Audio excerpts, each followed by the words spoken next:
võtame ette järgmise ettekandja, kelleks on Oliver Järvik Tallinna Tehnikaülikooli Energiatehnoloogia Instituudist, kes on seal vanemteadur.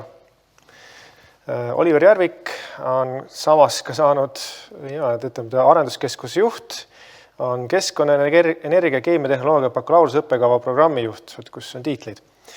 Doktoritöö on kaitstud tal aastal 2011 integreeritud biokeemilise keemilise oksidatsiooniprotsessi rakendamisel fenoolse reovee puhastamiseks. Edasi on tegeletud põlevkiviõlide termodünaamiliste omaduste määramisega ja määramismeetodite väljatöötamisega. Ja viimasel ajal on Oliver seotud põlevkivi termilise töötlemisega ja põlevkivitööstuse keskkonna aspekte hõlmavate projektidega, näiteks põlevkivituha ohtlikkusuuring ja põlevkivitööstuse süsiniku püüdmine ja kasutamine. Nii, kui Oliver on valmis.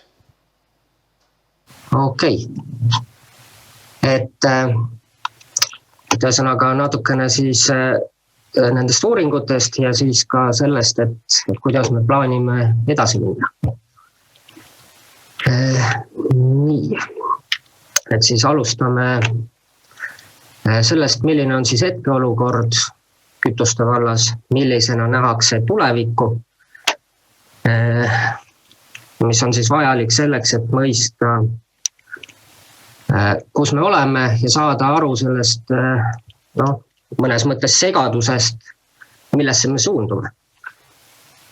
Ja ma rõhutaks, et tegemist on siis minu isikliku sellise arvamusega sellest võtud hetkel. Nii, et kütuste tarbimine on tegelikult sealhulgas ka siis fossiilsete kütuste tarbimine on jätkuv nähtus ja seda siis hoolimata Euroopa Liidu roheleppest, mis ütleb, et Euroopa Liidus 2050. aastaks peaks puuduma kasvuhoonegaaside netoheide. Et minul kui kõrvalvaatajal on tegelikult või ütleme, ei ole kõhklusi, et see on hea plaan. See on vajalik plaan, kuid mul on teatud kahtlused, et selles osas, et kuivõrd reaalne selle plaani saavutamine on. Et tegemist on sellise poliitilise väljaütlemisega, millel mulle tundub ei ole hetkel nagu reaalset puuduvad tehnoloogiad, et siis seda reaalselt rakendada. Ja küsimus muidugi on ka selles, et millist hinda me oleme nõus maksma selle eest, et siis neid eesmärke saavutada. Ja Euroopa Liit on maailmas tegelikult üks suuremaid majandusi, kuid tuleb välja tuua ka see, et ta tegelikult sõltub otseselt Euroopa Liidu väliste riikide ressurssidest. Võime näiteks tuua toidu, samamoodi erinevad kütused, kaubad ja isegi kui me siis suudame elimineerida Euroopa Liidu sisese lokaalse kasvuhoonegaaside netoheite, siis paraku tundub, et selle heaolu ühiskonna hoidmiseks peame me endiselt kulutama palju energiat ja ressursse väljaspool Euroopa Liitu. Mis siis võib nagu meie suured pingutused mõnes mõttes nullida. Ehk siis küsimus on selles, et kas me võime olla kindlad, et need väljaspool Euroopa Liitu tootmine, mis siis on väljaspool Euroopa Liitu, et kas see siis on jälgib samu keskkonnanõudeid ja samu põhimõtteid, mida me Euroopas püüame jälgida. Ja mida võib välja tuua siis ka on see, et tegelikult fossiilkütuseid või fossiilseid ressursse, et neid peetakse siis jätkuvalt ka tulevikus olulisteks energiaallikateks. Ja seda, et lähema 30 aasta jooksul tegelikult fossiilsete kütuste tarbimine ei ole mööduv nähtus, seda on ennustanud ka mitmed riigid, ma olen siin välja toonud eraldi Hiina ja ka mitmed erinevad organisatsioonid. Seega, ütleme sellises suures pildis tundub, et eelkõige peaks ütleme, paralleelselt muude tehnoloogiate arendamisega peaks tegelikult Eesti ja Euroopa Liit keskenduma kohapealsete siis tootmisvõimsuste täiustamisesse, et siis seda, ütleme, CO2 heidet kontrollida. No, mis need meetmed on siis kõige lihtsam tehnoloogiate arendamine efektiivsuse tõstmiseks ja siis CO2 püüdmistehnoloogiate rakendamine.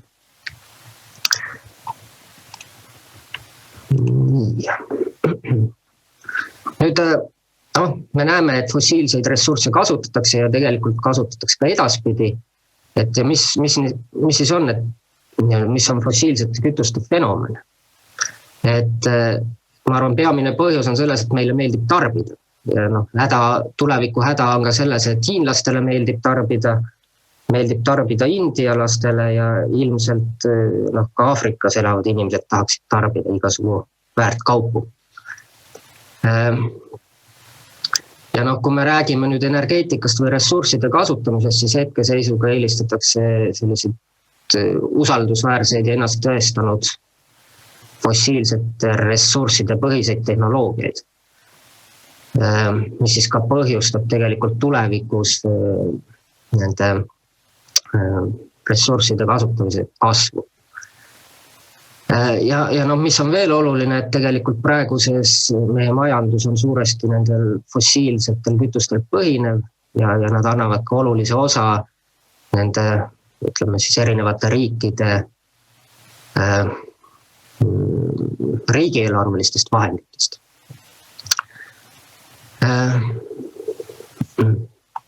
Ja kui me nüüd vaatame, siis tegelikult nii-öelda fossiilsetele kütustele, ressurssidele on otsitud aastakümneid erinevaid alternatiivne. Areng on olnud märkimisväärne, et näiteks siis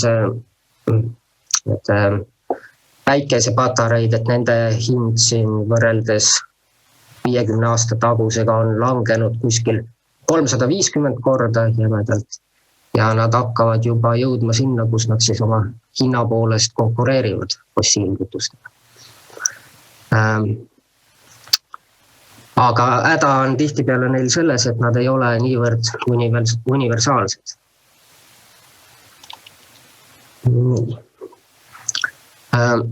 Nüüd, mis on nagu läbi kõlanud, on siis see, et öeldakse, et me võiksime fossiilsetest kütustest loobuda ja asendada need näiteks transpordisektoris biokütustega. Kui me vaatame aastaseid vedelkütuste, transpordikütuste vajadusi, siis need kogused on siin toodud. See on siis energeetilises vääringus märkimisväärsed. Ja kui me nüüd võtame, et eeldus, et me näiteks toodame kogu selle vedelkütuse puidust, siis me näeme, et see aastane kogus, mis me Eestis peaksime siis puitu raiuma, on 10,7 megatonni. See on siis kuivainet. Ehk siis jämedalt ta vastab umbes 40 miljonile tihumeetrile metsas kasvavale puidule. Et kui me nüüd neid mastaape arvestame, siis see ilmselt ei ole reaalne. Tuleb muidugi öelda, et kindlasti siin on teisi alternatiive, näiteks biometaan, aga need mastaabid on nagu sellised. Ja kui me vaatame nüüd seda ka prognoosi, mis on siis tehtud nüüd fossiilsete ja taastuvate kütuste osas tulevikus. Siin ma arvan, on paslik tuua selline Eesti ja Norra suusatamise näide, et ma nüüd vabandan suusatajate ees, aga et see samamoodi, et me näeme, et eestlaste tase nagu tõuseb ajas, vähemalt ma loodan nii, aga häda on selles, et Norra suusatajate tase tõuseb kiiremini. Nii. Nüüd, enne sai räägitud võimalikest, et me peaksime nagu eelkõige panustama kiiresti olemasolevate tehnoloogiate arendamisesse, et mis see siis tähendab. Et kõigepealt siis niinimetatud high efficiency, low emissions ehk siis tõstma olemasolevate tehnoloogiate efektiivsust, vähendama emissioone, seda on siis Eestis on edukalt põlevkivitööstuses tehtud. Ja järgmiseks siis CO2 püüdmine, et mis on tegelikkuses siis täiesti reaalselt tehtav ja mida maailmas on ka tehtud. Näiteks keemiatööstus on siin hea näide. Et küsimus muidugi jääb, et mida siis teha püütud süsihappegaasiga.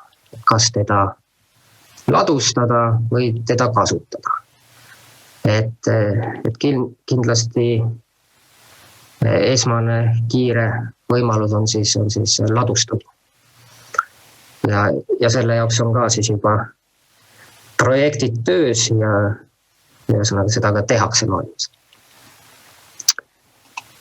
Nii, nüüd, et see kõik eelnev jutt toob mind siis Eesti kontekstis põlevkivi juurde ja no mida ma nagu arvan, et Eesti põlevkivi on selline unikaalne hea maavara, mille kasutamise jätkamine on tegelikult vajalik.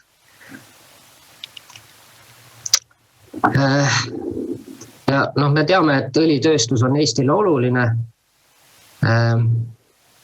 Kuidas me sinna oleme jõudnud või sellesse olukorda ja millised on siis suundumused maailmas õli, ütleme pürolüüsi valdkonnas siis täpselt.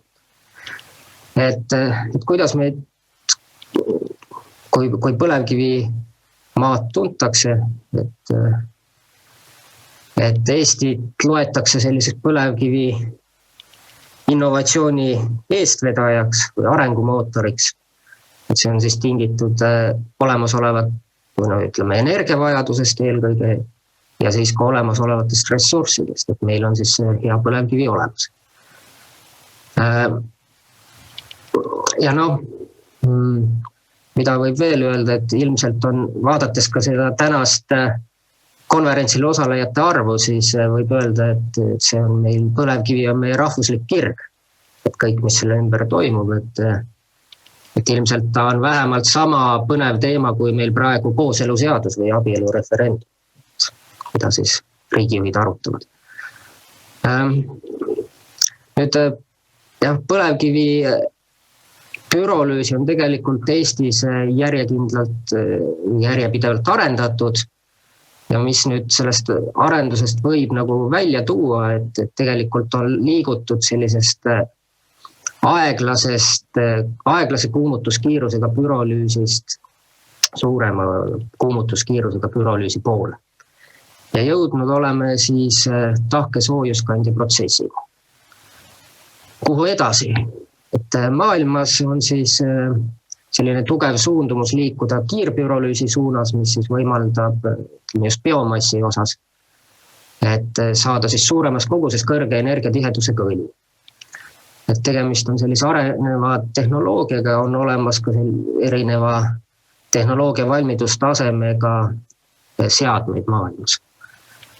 Aga noh, küsimus ka bioõli puhul jääb, et kas nüüd kasutada seda kütusena või kasutada teda hoopis siis mingisuguse toorainena keemiatööstuses. Ja analoogsed küsimused ootavad ilmselt või vajavad küsimist ka põlevkivi tööstuses. Ja nüüd jõuame siis selleni, et mida siis meie Tehnikaülikoolis teeme põlevkivi vallas. Et me oleme siis hetkel tegevad vähemalt 5 projektis, mis on otseselt põlevkiviga seotud ja enamus nendest on siis tegelikult eesmärgiga toetada mõnes mõttes põlevkivitööstuse jõudmist või ütleme selle rakendamist või toetada põlevkivitööstust rohepöörde vallas. Ja noh, me jätkuvalt usume, et tegelikult kiirem tee siis CO2 emissioonide vähendamiseni on siis läbi olemasolevate tehnoloogiate arendamise või täiustamise ja ka uute tehnoloogiate arendamise, aga siis CO2 püüdmine on üks laual olev variant. Nüüd natuke pikemalt tahan peatuda siis niinimetatud põlevkivirita projektil, mis on siis pühendatud põlevkivi termilise töötlemise tehnoloogiate arendamisele. Et küsimus tehnoloogia puhul on, et kuidas toota säästlikult ja kuidas toota tõhusalt, mis on ka siis tegelikult niinimetatud roheleppe üheks aluseks. Et kui me nüüd võrdleme näiteks olemasolevat tahkesoojuskandja protsessi keevkihtpürolüüsiga, mida me siis arendame, mida maailmas nagu nähakse sellise atraktiivse protsessina või tehnoloogiana, siis keevkihtpürolüüsil on ilmselt eelised tahkesoojuskandja ees. Protsess toimub kiiremini, tänu sellele vähenevad seadmete gabariidid, retordi valmistamiseks kulub materjalide kulu ehk siis see nii-öelda jalajälg, protsessi jalajälg. Üks tahkesoojuskandja eeliseks on kindlasti see, et me tunneme seda protsessi ja hästi, meil on pikk kogemus sellega, tööstusel siis, ma mõtlen.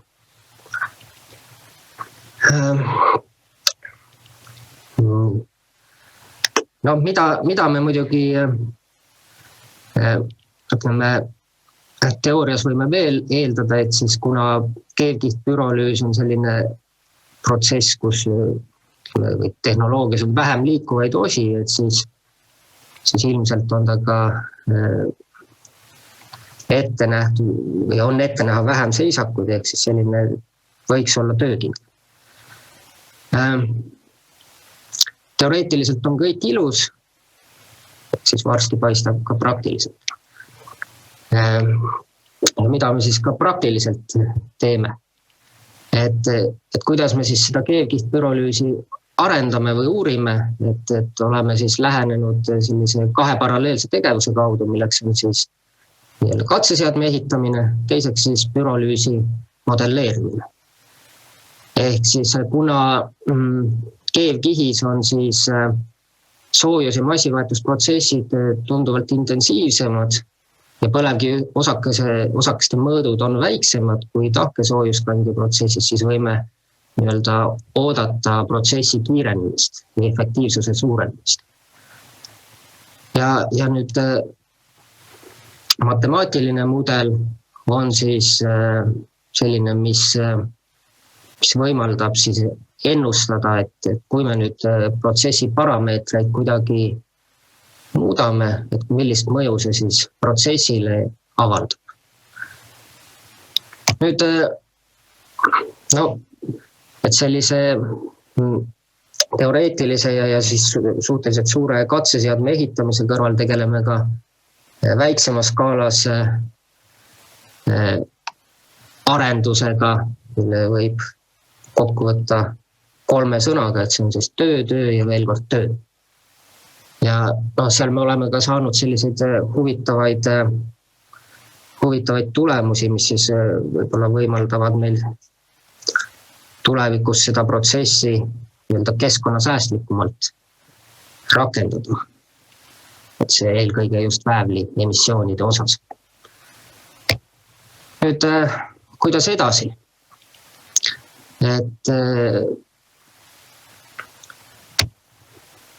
Et edasi nüüd need on meil oluliseks suunaks siis pürolüüsi mudelid, mille laiem eesmärk võiks olla näiteks konkreetsete ühendite saamise toetamine. Ehk siis nägemus on selline, et me võiksime liikuda niinimetatud põletatava õli juurest väärtuslike kemikaalide valdkonda. Ehk meil oleks vaja leida tingimused, mis võimaldaksid suunata siis õli koostis selliselt, et siis sihtproduktide tekkimine oleks soodustatud. Ja ma arvan, et tänapäevased analüüsimetoodikad on tunduvalt paremad, kui nad olid 50 aastat tagasi, et see on ka reaalselt saavutatud. Ja meie varasem kogemus tegelikult põlevkiviõlide uurimise valdkonnas on selline, et me oleme siis näinud, et ka niinimetatud uuemad masinõppemeetodid võimaldavad siis toetada selliseid tegevusi. Nii, ja lõpetuseks, et siis, kui me siis seda keevkihtpürolüüsi tehnoloogiat arendame, et see on nagu üks selle tootmis, üks pool, et tuleb ka siis vaadata erinevaid sotsiaalseid mõjusid, et regulatsioonid ja majanduslikud aspektid on siis nagu olulisemad nendest, et siin ilmselt saab pall olema siis ettevõtete ja ministeeriumite käes.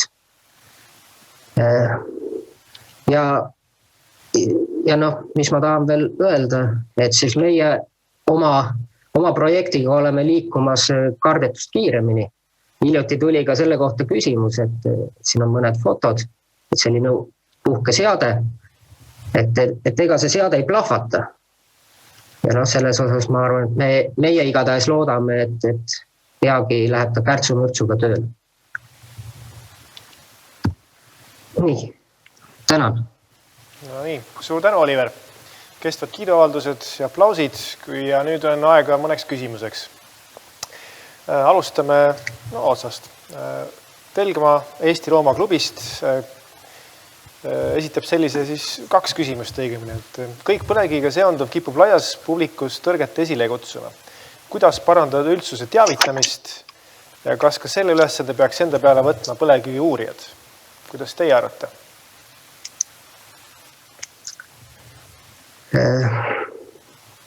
See on hea küsimus. Kahtlemata. Et ilmselt, mida nagu rõhutatakse põlevkivi puhul on need keskkonna aspektid. Ilmselt peaks rohkem välja tooma neid positiivseid aspekte, milleks on siis töökohad ja kindlasti ka teadlastel on siin oma panus anda. Et need samad võimalikud tehnoloogiad siis selleks, et ütleme, mis siis võimaldavad vähendada näiteks süsihappegaaside emissiooni. Need on täitsa olemas ja nendega me tegeleme.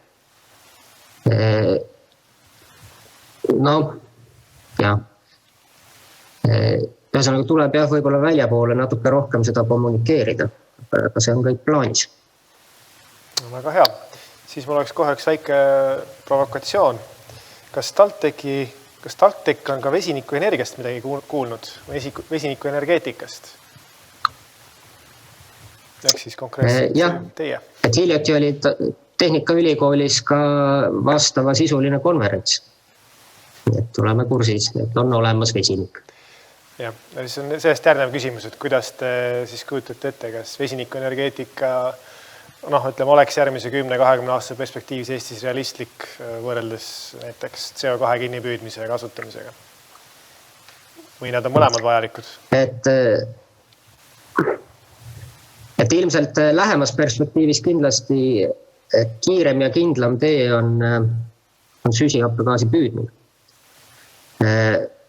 Vesinik on...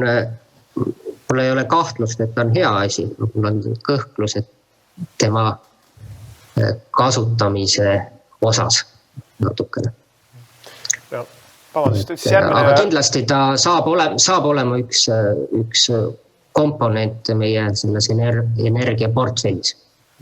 Ja minul oleks sedasi, et kuna mina olen keemik, siis mind ka huvitab ka see, et kui te võtate CO2 ja tahate seda kasutada, siis kuidas te seda kasutaksite?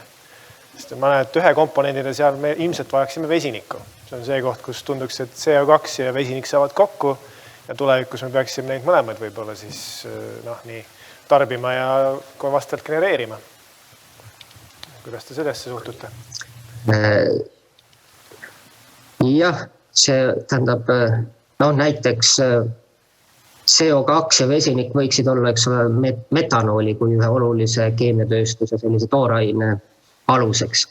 Selles mõttes ka, kui me võtame vesiniku tootmise, olgu see siis näiteks elektrolüüsil, siis toodetakse teda veest ja üks komponent, mis seal üle jääb, on näiteks hapnik, mida saaks edukalt kasutada siis näiteks niinimetatud hapnikus põletamise protsessi juures. Miks mitte? No, suur tänu, Oliver!